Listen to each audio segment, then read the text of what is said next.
Presiden Joko Widodo didampingi oleh Gubernur DKI Jakarta Basuki Cahayapurnama meninjau pengerjaan proyek pembangunan MRT di Patung Pemuda Senayan, Jakarta Selatan. Ya, sebelum meninjau, Basuki mengatakan pengerjaan proyek MRT telah masuk dalam tahap pengeboran. Proses pengeboran ini merupakan tahap lanjutan setelah pengerjaan tunnel boring machine yang dinamakan Antareja dipasang pada 21 September lalu.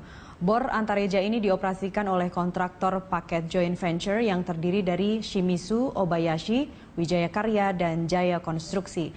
Diperkirakan masa pengerjaan konstruksi jalur terowongan bawah tanah MRT dengan mesin bor bawah tanah akan berlangsung mulai September 2015 hingga Desember 2016.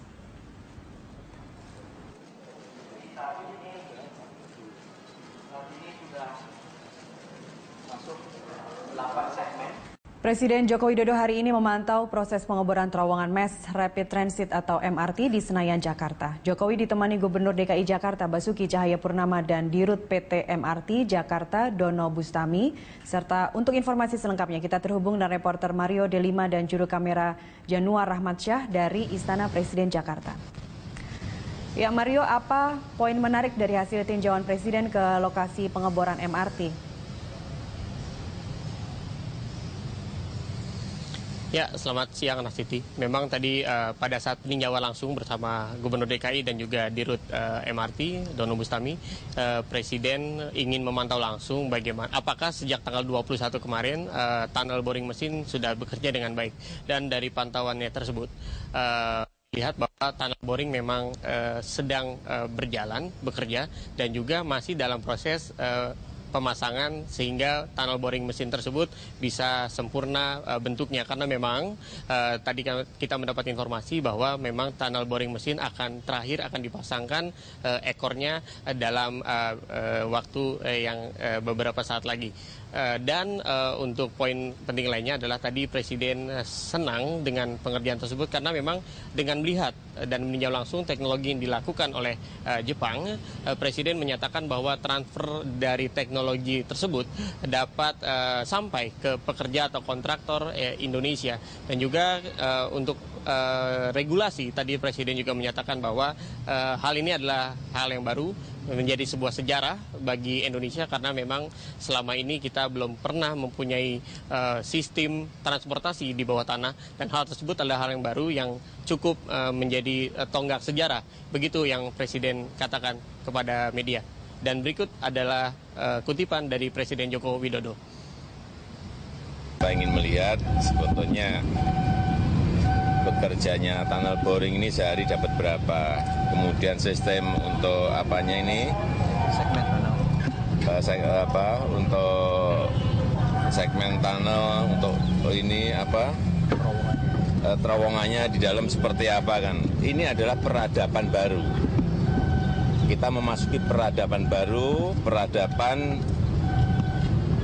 transportasi massa di bawah tanah. Ini sejarah. Oleh sebab itu harus betul-betul kita lihat betul. Dan Nastiti, memang mungkin pemirsa atau Anda juga penasaran sudah sejauh manakah MRT bekerja. Ternyata sampai hari ini baru 12 meter saja. Hal ini bukanlah karena mesinnya tidak bekerja, tapi tadi kami mendapat informasi bahwa untuk mengerjakan bor tersebut yang bentuknya sangat masif dan besar, itu kontraktor Indonesia harus memastikan ketinggian air tanah agar mesin tersebut dapat bekerja normal dan sesuai dengan harapan. Kembali ke Anda, Nastiti. Ya, Mario, selanjutnya dengan progres yang telah dicapai hari ini, apakah Presiden akan melebarkan pengeboran bawah tanah di lokasi lainnya? Ya, Nastiti, memang tadi sempat juga Presiden menyatakan, tadi pertama saya sebutkan Presiden menyatakan bahwa inilah tonggak sejarah bagi Indonesia karena memang belum ada transportasi massal yang bekerja dan berjalan di bawah tanah. Dan hal tersebutlah yang tadi diungkapkan Presiden. Apakah ada kemungkinan untuk mengembangkan transportasi bawah tanah di provinsi lain? Tadi Yas menyebutkan bahwa ini bisa menjadi sebuah awal mula dan masa depan yang baik bagi Indonesia karena memang mungkin Presiden melihat pekerjaan ini cukup baik, dan juga tadi sempat berbincang juga dengan Gubernur DKI Jakarta karena memang regulasi bawah tanah itu juga hal baru untuk Indonesia, dan hal tersebutlah yang akan terus dipantau Presiden. Apakah regulasi kepemilikan dan pembuangan dari tanah tersebut akan berjalan baik, dan apabila hal tersebut bisa berjalan baik, dan itulah yang akan dikembangkan ke depannya untuk provinsi lain. Namun sampai saat ini Presiden masih menyatakan bahwa ada kemungkinan untuk masa depan Indonesia menggunakan bawah tanah sebagai moda transportasi untuk menghindari kemacetan. Kembali ke Anda, Nastiti. Baik, terima kasih Mario. Reporter Mario Delima dan juru kamera Yanuar Rahmatsyah melaporkan dari Istana Presiden Jakarta. Kembali dalam Metro Bisnis, 18 hari sejak dimulainya proyek pengeboran terowongan Mass Rapid Transit atau MRT, Presiden Joko Widodo pagi tadi kembali meninjau proyek tersebut. Saat ini pihak kontraktor sudah mengebor sepanjang 12 meter di bawah tanah. Diperkirakan proyek pengeboran jalur bawah tanah MRT tahap 1 akan selesai pada akhir tahun 2016. Sejak dimulainya proyek infrastruktur transportasi terowongan Mass Rapid Transit MRT pada September lalu, Presiden Joko Widodo kembali meninjau proyek pembuatan terowongan MRT di areal Patung Pemuda Senayan, Jakarta. Lokasi ini merupakan titik pertama pengeboran bawah tanah proyek MRT di Jakarta yang pengerjaannya dilakukan dengan alat Tunnel Boring Machine atau TBM Antareja. Mesin ini merupakan mesin yang pertama dioperasikan dari total 4 mesin bor terowongan yang akan digunakan dalam proyek MRT. Presiden Jokowi menilai pembangunan MRT ini merupakan babak baru peradaban transportasi di tanah air, dan berharap Pemda DKI akan segera membuat regulasi terkait pemanfaatan ruang bawah tanah yang diprediksi akan lebih banyak digunakan pada pembangunan infrastruktur nantinya. Ini adalah peradaban baru. Kita memasuki peradaban baru, peradaban transportasi massal di bawah tanah. Ini sejarah. Sebab itu harus betul-betul kita lihat betul. Juga perlu regulasi baru, perlu peraturan baru. Nanti Pak Gub untuk DKI saya kira sudah menyiapkan juga. Tapi secara nasional kita juga harus menyiapkan, karena saya kira ke depan pemanfaatan ruang-ruang bawah tanah ini akan sangat banyak di kota-kota besar kita. Sejak dimulainya proyek pengeboran ini, hingga kini pihak kontraktor sudah berhasil mengebor terowongan sepanjang 12 meter di bawah tanah. Dan setiap harinya akan mengebor terowongan jalur bawah tanah MRT dengan kecepatan 8 meter. Ditargetkan proyek pengeboran jalur bawah tanah MRT tahap 1 yang menghubungkan jalur Bundaran Senayan dengan Bundaran Hotel Indonesia ini selesai pada akhir tahun 2016. Dan untuk menggarap mega proyek ini dibutuhkan dana sekitar 1,5 miliar dolar Amerika. Dari Jakarta, Rosalin Asmarantika, Romi Andi, Metro TV.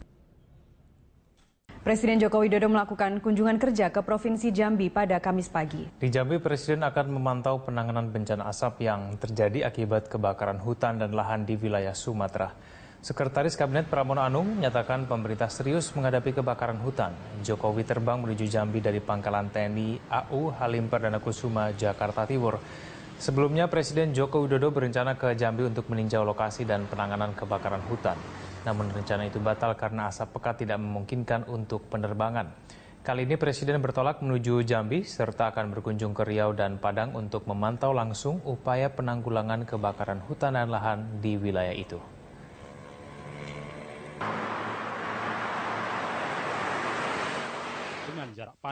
Kita kemarin sudah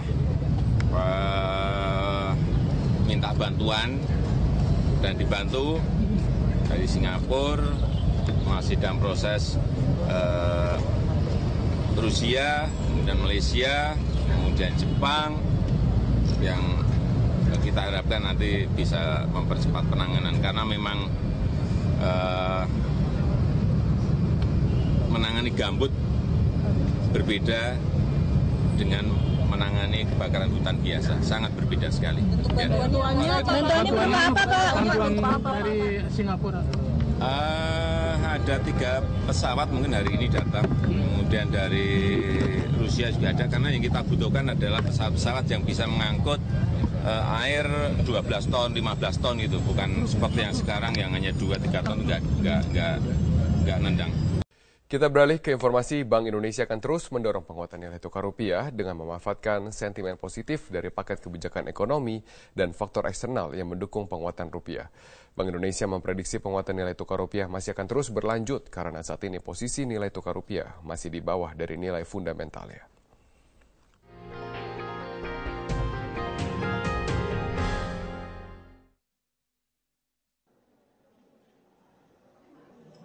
Fluktuasi nilai tukar rupiah masih terus terjadi. Rupiah yang sebelumnya sempat terpuruk dalam waktu sepekan kembali menguat.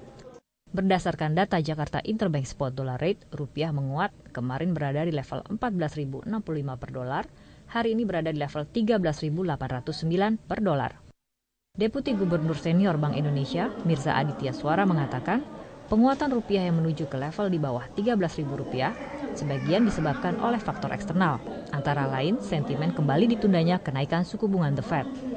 Mirza juga mengatakan bahwa penguatan kurs rupiah yang demikian cepat merupakan sesuatu yang wajar, karena selama ini nilai pelemahan rupiah juga cukup dalam. Kurs rupiah saat ini menurutnya masih di bawah nilai wajar atau Real Effective Exchange Rate. Sebagai langkah lanjutan, BI akan tetap melakukan kebijakan moneter dengan berupaya mengendalikan dan meningkatkan pasokan falas. Di antaranya dengan melakukan implementasi intervensi di pasar forward serta menerbitkan sertifikat deposito Bank Indonesia atau SDBI 3 bulan dan menerbitkan reverse repo SBN tenor 2 minggu. Sementara untuk memperkuat pengelolaan pasokan dan permintaan falas, Bank Indonesia juga mengeluarkan kebijakan penurunan holding period SBI.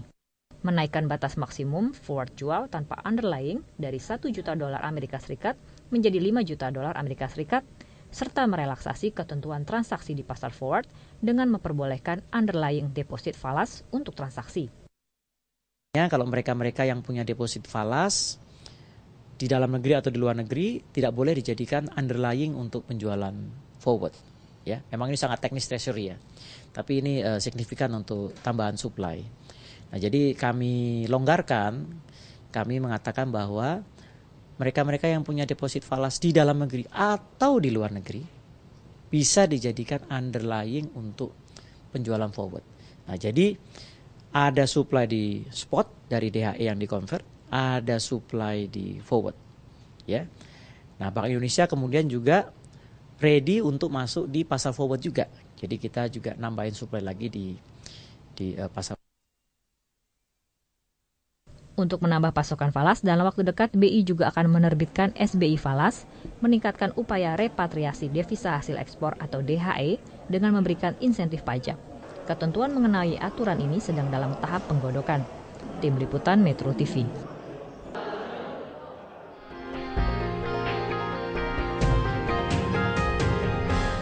Pemerintah telah mengeluarkan paket deregulasi kebijakan tahap ketiga. Paket kebijakan ini bertujuan untuk mengatasi masalah perekonomian secara lugas dan diharapkan dapat menjadi solusi dalam permasalahan ekonomi jangka pendek. Tidak sampai 1 bulan, pemerintah sudah mengeluarkan 3 paket kebijakan ekonomi. Paket kebijakan pertama hingga ketiga berusaha menjawab permasalahan pengusaha besar hingga pelaku usaha kecil, mikro, dan menengah. Pemerintah juga mencoba lebih konkret dengan kebijakan yang bisa meningkatkan daya beli masyarakat. Ketua Umum Asosiasi Pengusaha Indonesia atau APindo, Haryadi Sukamdani mengapresiasi paket kebijakan yang dikeluarkan pemerintah tersebut. Menurutnya, paket ini memberikan stimulus positif dalam meningkatkan daya beli masyarakat. Kita harapkan juga terus juga untuk menjaga daya beli juga udah direspons dengan rencana menurunkan BBM, TDL dan sebagainya. Terus juga udah direspons juga mengenai masalah ketenaga kerjaan untuk supaya nanti upah minimumnya itu harus realistis, tidak bisa kenaikan upah minimum itu menimbulkan justru kontraproduktif ya. Masukan-masukan udah jadi. Terus juga mengenai insentif untuk industri yang mulai melakukan hilirisasi, menggantikan import, itu juga udah berjalan. Jadi artinya kebijakan yang kita usulkan sudah ditampung oleh pemerintah dan sudah direspons positif. Nah, yang problemnya yang kurang adalah kecepatannya. Sementara itu, Wakil Ketua Umum Kadin Indonesia Bidang Industri Pengolahan Makanan dan Komoditas Strategis, Huan Permata Aldo, mengharapkan agar paket kebijakan tahap 3 yang dikeluarkan oleh pemerintah dapat menjawab permasalahan ekonomi dalam jangka pendek di tanah air. Saya berharap deregulasi tahap 3 ini lebih operasional. Ya, kalau kemarin kan sifatnya makro. Ya, kita berharap lebih operasional dan ada kepastian. Kalau kita bicara deregulasi, kita ngomong jangka pendek ini berapa lama? Ngomong setahun atau 2 tahun. Kalau persepsi dari masyarakat atau para ekonom melihat Indonesia, penurunan ini terjadi selama 2 tahun. Kalau 2 tahun berarti multiplier efek dari kebijakan ini kita harapkan 2 tahun dampaknya. Setelah itu kita lakukan perubahan lagi, semua happy, semua akan support. Nah itu yang namanya otomatis mempunyai dampak positif terhadap sebuah Pengusaha berharap pemerintah bisa konsisten dalam mengimplementasikan kebijakan tahap pertama maupun tahap ketiga, sehingga perekonomian Indonesia diharapkan bisa melaju lebih pesat. Dari Jakarta, Fani Aulia, Sinta, Metro TV. Perlambatan ekonomi memberikan pengaruh yang cukup signifikan bagi sektor tambang di tanah air. Sejumlah perusahaan tambang bahkan terpaksa gulung tikar akibat melambatnya perekonomian nasional. Perlambatan ekonomi memukul hampir semua sektor ekonomi termasuk tambang dan migas. Meski nilai tukar dolar menguat dan mendukung ekspor para pengusaha tambang, harga komoditas yang masih melandai membebani bisnis mereka. Sejumlah perusahaan tambang terpaksa gulung tikar. Penurunan harga komoditas masih terus berlanjut, seperti pada minyak mentah. Harga minyak mentah West Texas Intermediate berada di level $49,2 per barel. Padahal tahun lalu harganya mencapai $88 per barel. Penurunan harga juga terjadi pada komoditas tambang antara lain batu bara. Harga batu bara terus terpuruk sejak tahun 2009. Berdasarkan harga batu bara acuan yang dirilis Kementerian ESDM, dari awal tahun hingga September lalu harga batu bara sudah turun 8,8% dari $63,84 per ton menjadi $58,21 per ton pada bulan September. Jadi, meski nilai tukar rupiah menguat, harga minyak dan tambang terus melemah memaksa pengusaha melakukan efisiensi. Presiden Direktur PT Medco Energi Internasional Hilmi Panigoro mengaku harus mengurangi aktivitas eksplorasi. Jadi kalau dalam keadaan harga rendah seperti ini, mau tidak mau, semua perusahaan tambang, baik minyak maupun non-minyak, itu terpaksa harus menurunkan biaya. Ya. Salah satu yang paling duluan kena, itu eksplorasi. Ya, karena eksplorasi kan jangka panjang. Ya. Yang kedua tentunya semua biaya modal yang tidak akan menghasilkan cash flow segera itu pun akan ditindak.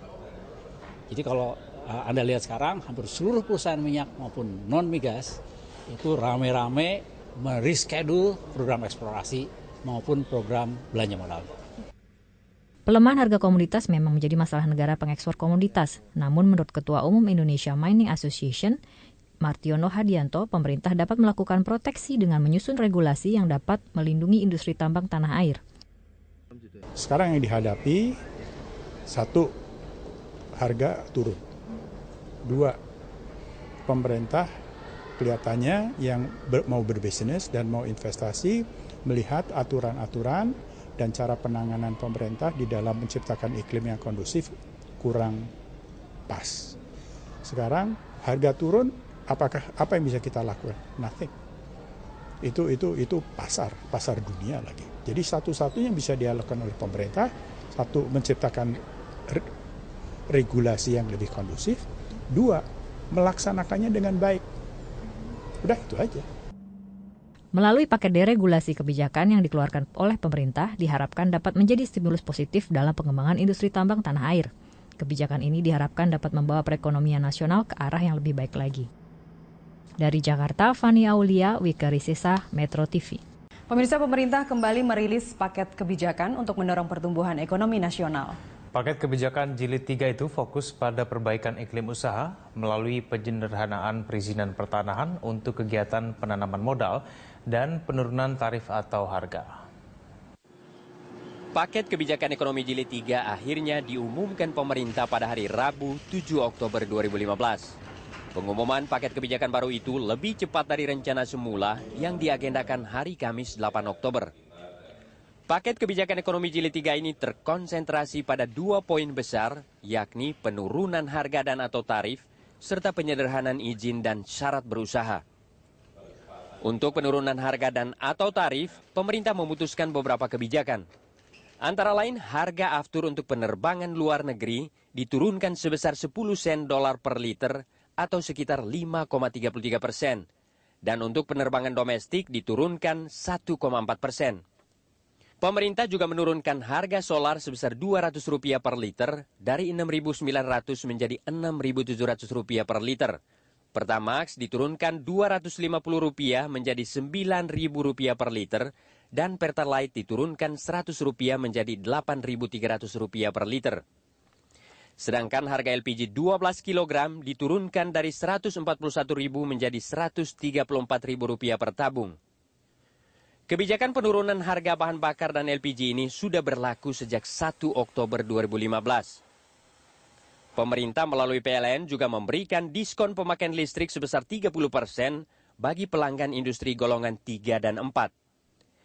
Diskon tersebut berlaku untuk pemakaian listrik pada pukul 23 hingga pukul 8 pagi. PLN juga memberikan kemudahan pembayaran listrik hanya sebesar 60% dan sisanya bisa dicicil pada bulan ke-13. Langkah itu ditempuh untuk meringankan beban industri yang mengalami kesulitan cash flow akibat perlambatan ekonomi. Selain itu, pemerintah juga memberikan insentif untuk sejumlah sektor industri seperti industri pupuk, keramik, dan petrokimia dengan mengurangi target penerimaan negara bukan pajak dari hulu migas. Antara lain, pemerintah mengurangi penerimaan sebesar 0 sampai $1 per MMBTU dari kontraktor gas yang mendapat kontrak sebesar 6 sampai $8 per MMBTU. Dan 1 sampai $2 untuk kontrak di atas $8 per MMBTU. Perlu digarisbawahi bahwa penurunan harga gas ini tidak mempengaruhi penerimaan dari bagian perusahaan gas kontrak karya. Ya, ini yang dikorbankan, dikurangi adalah PNBP-nya dan biaya distribusinya. Jadi tolong dicatat baik-baik bahwa ini tidak, karena nanti dibilang, wah ini dunia usaha dipaksa ini turun penerimaannya. Tidak, penerimaannya tidak berubah. Selain penurunan tarif dan harga, pemerintah juga menyederhanakan dan mempercepat proses perizinan tanah untuk kegiatan usaha. Baik izin pemberian hak atas tanah, hak guna usaha, pemberian hak, perpanjangan hak, maupun pembaharuan hak atas tanah. Untuk proses permohonan hak guna usaha lahan seluas 200 hektar, dipangkas dari 30 sampai 90 hari menjadi hanya 20 hari kerja. Dan lahan di atas 200 hektar menjadi 45 hari kerja. Sementara perpanjangan HGU lahan 200 hektar yang sebelumnya 20 sampai 50 hari diperpendek menjadi 7 hari saja dan 14 hari untuk lahan di atas 200 hektar. Tim Liputan, Berita 1, Jakarta.